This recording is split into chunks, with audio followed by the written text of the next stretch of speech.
Colons and semicolons were first invented in 1996 as a way to let people draw the eyes on a smiley and to fill the otherwise awkward key next to the L on the keyboard.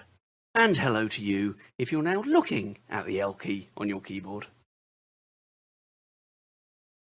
The colon and the semicolon are apparently useful punctuation marks. However, their use seems to be shrouded in more mystery than the Da Vinci Code. Fear not though, here's the lowdown on how to use these pesky little critters. First up, let's look at the colon. The good news is the colon is pretty straightforward to use. You use the colon before a list. For example, I went to the shop earlier and I bought peaches, pizza, Pringles and plums. The colon goes after the word bought and is then followed by all the things that make up the list. You might notice colons used a lot in this way when you see PowerPoint presentations. Semicolons are a little bit more complex, but stick with me. There's points on offer here in a bit. If you look closely, you'll notice that it's made up of a full stop and a comma.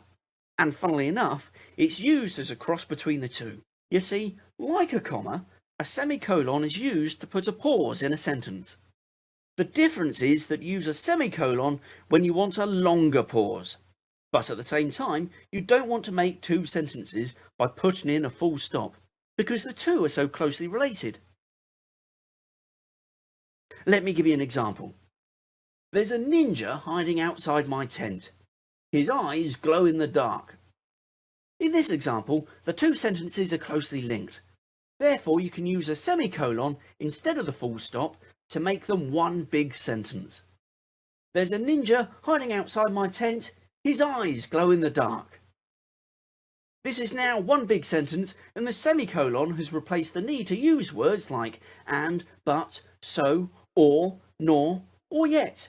If I was going to use one of these words, then I wouldn't need to use the semicolon. For example, badgers hate Marmite, but they are partial to a spot of mustard. The word but is doing the job that the semicolon could also do.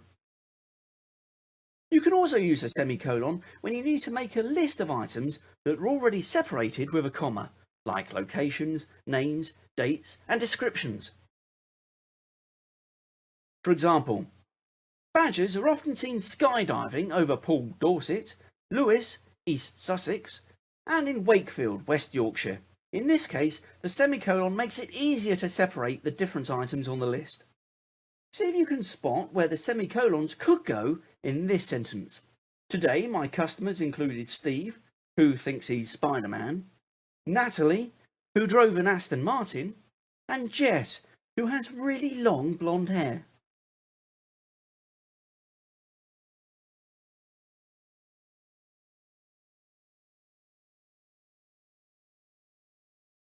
So that's semicolons. Good news. For getting through this, you've earned 14 points. Well done you. The points are, well, they're pretty worthless really. In fact, they don't mean anything. Sorry about that. And so to recap. Semicolons are used most often when you want a long pause, but not a full stop in a sentence. They're also used to split up a list that already uses commas. Colons are used before a list. Oh, and both are great for smileys.